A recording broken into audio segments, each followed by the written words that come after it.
Emily, there's so many ways we can, or paths we can go down with your background and work in what I'm calling teacher prep and really working on this next generation of educators that are going to be in our classrooms working with our own kids, the students, and that sort of thing. Let's start with this. Where are we? Sort of give me the State of the Union. Are we doing a good job of preparing the next generation of teachers? Are we asking the right questions? Kind of like where are we right now in 2015? It's a really great question. And an interesting time to ask the question, I think, especially since we're moving to new standards, Common Core, or whatever you want to call them in your home state, next generation science standards, new standards for history that are coming out, the C3 standards, new teacher evaluation standards, and then just the changing landscape of teacher evaluation and program evaluation that are coming down both from the federal government and from a lot of state levels. I think that that's a moving field for sure. And it's coupled with, I think, at the same point right now, a changing landscape of who's coming into teacher education and how long are they staying, and is this actually a long-term profession for a lot of folks? I mean, in the last 8 years, we've seen a 53% decline in the number of teachers entering teacher education. And we're seeing, survey after survey of kids graduating from high school that show their interest in teaching is continuing to drop. So I think we're not doing a really great job promoting the profession and recruiting for the profession right now, for sure. And then who are we turning out of our teacher education programs? We're making a lot of bets, I think, as a profession to figure out how to try to turn teachers out of programs faster and faster, to try to hone in on a smaller skill set of things that we might be able to take bets on are going to be the things that are going to help teachers get started. And then we're going to rely really heavily on induction to help them get going. But, that's a moving landscape as well. Most districts and states don't require induction of teachers, don't have formal induction programs for new teachers. So where does the change come from then? Yeah. Because I'm thinking with two hats. I'm thinking as a parent myself, but I'm also thinking as a community member to say, my goodness, what are they churning out of a local university around, Right. the U.S., and how is that impacting that local school? So where does the change start? Because I know we hear people complain about we don't make enough money, or it's this or that, or Yeah, I think there's a number of touch points, right? I think a big one is we need more communication happening between districts and the universities that are preparing teachers for those districts. I know some districts and universities, for example, we've seen in Long Beach, are doing a phenomenal job of really making close partnerships and having the districts talk back to the universities about what it is they need and who it is that they need and where we're seeing success and where we're not seeing as much success from candidates that are coming out of the university, so that the university can begin to change their programs and produce the kind of teachers with the kinds of knowledge and skills that are necessary to do the job in that particular community or context. So I think that's a really important piece. I think state and federal policy also plays a huge role in this. But this is a tricky landscape, because we're talking about how do we evaluate a potential teacher? How do we pick the right people coming in? Can we make bets about what the kind of qualities are of people who may be better at teaching or who might stay in teaching longer than others? And then what are we choosing to teach them in the narrow amount of time that we have? And those things are governed by state and federal policy, for sure. So I think one of the things that's really important for us as educators right now is to be speaking loudly and clearly and often with the folks who get to make that policy. They don't tend to have a lot of education knowledge and background, nor do the staffers who are tasked to help them with that. And they're really hungry for folks to come and share their experience and their ideas, what's working, what's not working, and to provide really concrete ideas about what must we do and what shouldn't we be doing right now in pre-service education. And I think that's the work of all of us right now. I'm glad you talked about, we're talking about the narrative that's out there that I hear a lot of people talk about. Right now we're hearing the loudest voice. It doesn't mean it's the correct voice in education, especially here in the US. Is there a way to tell the story without getting people riled up to say, wait a minute, why haven't we been doing this? And going down that path? Because I think it's a slippery slope. If we start saying higher ed has not been communicating with your local district, mom or dad sitting at the kitchen table say, well, why not? I don't understand how that could happen. So it could be easy to go down a negative path, but yet we need the change to occur. Yeah. I think what we need to be doing is telling success stories. I think that's really what we need to be doing. There are a lot of places where there's really good stuff happening in both traditional and alternative certification programs and in the relationships with the schools and districts that they're serving. I would love to see the media sharing more of those really great stories and not just unpacking them as, like this bright little spot at the end of the news hour, but really thinking about what's working in this situation, what's replicable in this situation, what could others take from it, how might we craft policy that would support the development of this kind of model in other places, and how do we ensure that the money follows it? Because we know that we tend to put our money where our priorities are. So how do we make sure that that happens as well and they don't just become unfunded mandates that districts and universities can't live up to with the price of everything else that's on them? And one of the areas where money is going and has been is data, Yeah. the technology side of it. So when you're looking at mentoring, induction, how are you looking at the data conversation so that these early career professionals feel supported, they feel galvanized to really sort of take the charge and say, I understand data, I see how to utilize it, Yeah. and what it is and what it is not? So are you thinking about in terms of data for looking at their students and how their Could students are be, doing? absolutely. I mean, that's a good, Or how their own practice is but that's a good going? point though, right? Yeah. Data can go in so many different ways and we're seeing it applied, whether it's evaluation, student achievement, and then how we support that with curriculum and technology. So Sure. I guess you pick the data point. Right. Yeah, I mean, data can say so many things, Yeah. right? And it's definitely about how you parse it. One of the things that we spend a lot of time thinking about with new teachers in our program, that the New Teacher Center teaches others to use, teaches mentor teachers and instructional coaches and new principals how to use, is a protocol that just looks closely at student work on a regular basis. One of the things we find a lot for new teachers coming out of teacher prep is that they theoretically understand that they're supposed to be using data to guide their instruction, and they recognize that they're supposed to give regular formative assessment to kids, and that there's something that's supposed to happen magically with those formative assessments that will change their practice, but they don't really know how to do that, and especially how to do it in an ongoing and sustainable and meaningful way for themselves. So it's a really huge part of the work that we start doing in induction that you really can't do in prep. And so let me just say, prep is a short period of time, and when you're in teacher prep, you're working either in a classroom setting with your university supervisor, or you're in a classroom with your master teacher, which is somebody else's setting also. So there are some things that you really can't start thinking about on your own. So should teacher until your prep be induction. longer then? Because I've heard you say a couple Right. of times about how short it is. It is really short. It is short, and I would love to see it extended. I would love to see more universities have a longer period of clinical practice time. We know that that's a place where teacher candidates tell us consistently that makes the biggest difference in their practice. And we should be spending more time in teacher prep really thinking about how we make the most of that clinical practice piece of the work, particularly how are we training our master teachers and our university supervisors to be coaches, to be adult teachers, not just amazing teachers of students, but also the adult learning side. Because I think that we could really ramp up that piece really well.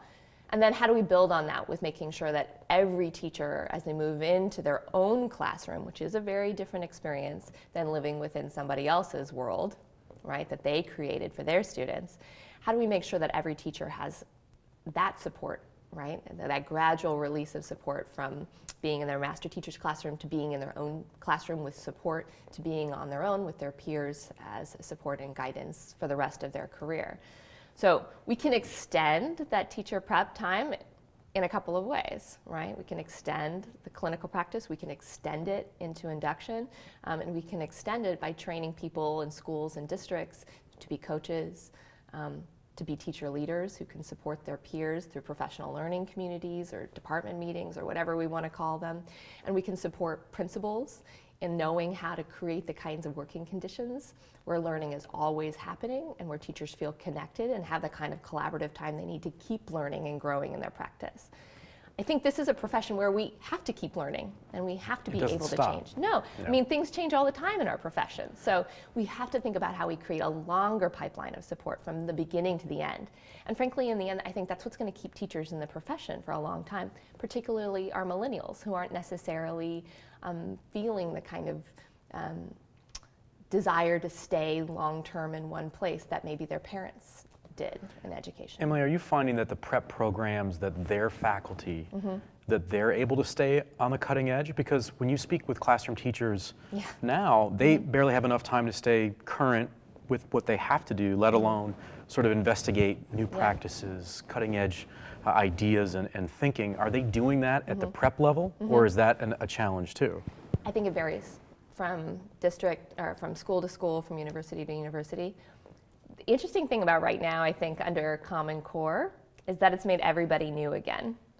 And so even if you were a phenomenal teacher before you went and became a university professor, you didn't have an opportunity to teach under Common Core. And so we're all having to figure out how to do this again. And I'm finding that it's driving a lot of university educators to spend more time in classrooms right now, to go back to being learners, to really thinking about how to retool what it is that they've been doing in order to make sure that they're preparing our newest teachers for this new kind of environment. We're seeing some really phenomenal things happening right now. For example, at the University of Washington, there are some really neat pilot programs that are going on where the university educators are taking their teacher candidates out into classrooms and partnering with teachers in the school districts and really spending some time unpacking the thinking around how are they making decisions and doing that in a really public way in front of kids, in front of these teacher candidates. And I think it's going to have a really huge impact on the way teacher candidates are being prepared in the long run. I'm seeing that idea spreading. Are you seeing a lot more districts are working on mentoring programs? I mean, how widespread is it? I think right now the statistic is that there are 45 states in the country that have some kind of requirement that new teachers get mentoring or coaching. But the quality of that and the guidelines around that vary widely. So I live in California where we have a two-tiered credentialing system at the moment. Tier 1 is finish your university program. Tier 2 is get 2 years of structured support from a mentor, and then you earn a cleared credential. So that's a very robust system, and there's money that follows it, and we're ensuring that every teacher in our state gets that. Is retention following that? Yes. Okay. We are seeing more retention, maybe not necessarily in the particular school where the teacher started, but in the profession over time, we are seeing a higher rate of retention as a result. Other states have more variable guidelines. You need to have induction, but maybe there's no money or no particular guidelines to follow it. That was true of the program that I worked in Virginia, for example. We could run an induction program with Title II funds, but it wasn't necessarily required, and there were no guidelines around how I ran that program. So again, this is a thing we're talking about a lot in our policy department, right? Yeah. How do we create that kind of robust experience? Again, I think as we look at our drop-off in teacher candidates, as we look at huge shortages coming in the next 10 years as the boomers retire from education, and right now that's about 40% of our teaching population, we're going to have huge need. And we're going to need to think carefully about how we're supporting the folks that we do get into this profession to get really good really fast and to stay here for a long time. How do you identify those existing teachers that can be good mentors? Because I know when, AACD Emerging Leader and working in these different capacities, I would imagine that questions will arise about, how could I participate to be a mentor or how can I improve in my own skill set as a mentor? Yeah, so there's a lot of good guidelines around that. The New Teacher Center spends a lot of time thinking about this. First of all, we need to make sure that teachers have at least 5 years of teaching experience. Actually, my favorite mentors are the ones who are between 5 and 8 years into the classroom. I think they're close enough to the beginning of their career that they remember what it's like to be brand new, but they're far enough along in their career that they have a really solid skill set and they're able to articulate clearly what it is that they do, and they're really excited to share about it with the teachers who are coming up behind them. So those are my favorite folks. We need folks who know a lot about their content knowledge and their subject matter, who love working with kids. We particularly like mentors who have a lot of experience working with diverse students. They're not just, they've not just been the AP teacher, but they've had a lot of success working with English language learners, with students with special needs, students who are across a wide spectrum of SES. And we need teachers who are well respected by their colleagues for what it is that they're doing. Not the person who's the squeakiest wheel in the school or the district, the person who genuinely is doing good work, who's willing to share, who's willing to ask questions when they don't know. And we need folks who understand that there's a difference between teaching adults and teaching kids. So even though you may be a phenomenal 7th grade math teacher, it doesn't necessarily mean that you're going to be a great mentor. Being a mentor means learning how to help somebody else to develop goals, to figure out where their strengths and areas of needs are, and to figure out how to help them to get there, to be a collaborative partner in that work, not the person who's driving the work forward. We don't get very far in working with grown-ups when we set the agenda and when we make decisions about what it is they should be doing and when. It has to be a collaborative process. So we need people who are willing to be collaborative in that way. Emily, let's close with this. I think we've sort of been toying with this, and we did in the beginning, is if you were to sort of build or construct, you know, the ideal educator that would go on to be a mentor. Yeah. We talked about sort of the traits, maybe, you know, can we even predict who that might be, what they might look like, their backgrounds? Yeah. What are some of the core components to you if we're looking forward? Because we've been asking a lot of difficult questions in the field. Sure. So if we're going to make a shift and we said these are the things we're looking for in an educator, Yeah. what would those things be to you? Well, so when I talk to my mentors, I say your goal is to develop teachers and for you to develop in yourself 3 habits of mind. One is to be curious, to ask questions again and again and again about what you're doing. Who is this good for? When? How do I know? What am I going to do next if this isn't the thing that I'm going to work on, you know, if it's not working well for me? We need them to be persistent. What have I tried? How did it work? Am I going to keep going down this route? Do I need to try something else? To continue to try and try again until I'm making sure that I'm reaching all of my students. And coupled with that is to be reflective. I need to be willing to constantly look at my practice and to say, this worked, this didn't work. I'm going to keep using this, I'm not going to use that. I don't know enough about this and I need to go find some information about it. Or I'm feeling pretty solid about this and I want to share what I'm doing with others. If we can develop educators who are curious, persistent, and reflective, we have folks who have the potential to make immense change for their students, to be phenomenal colleagues, and to stay in this profession for a long time. Keep up the good